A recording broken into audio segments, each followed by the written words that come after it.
На лекарства не хватает. Какие цены? Зайдите в аптеку, посмотрите, какие у нас цены на лекарства.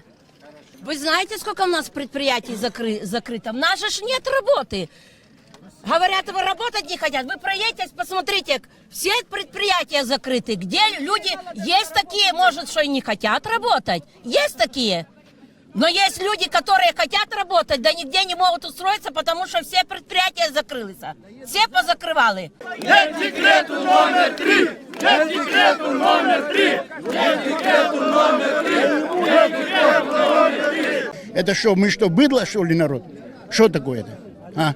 Дай мне нормальную работу, я пойду на работу. Дай, пожалуйста, любую работу, даже пойду, веник возьму, да буду метить. Ну дайте мне работу.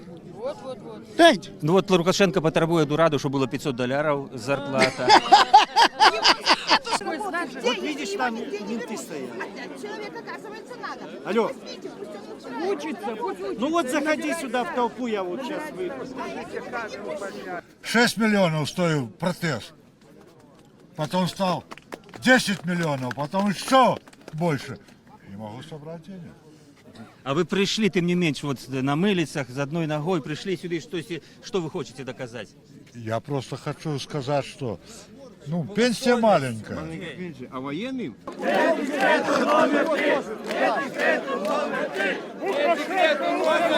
Лукашенко уходи!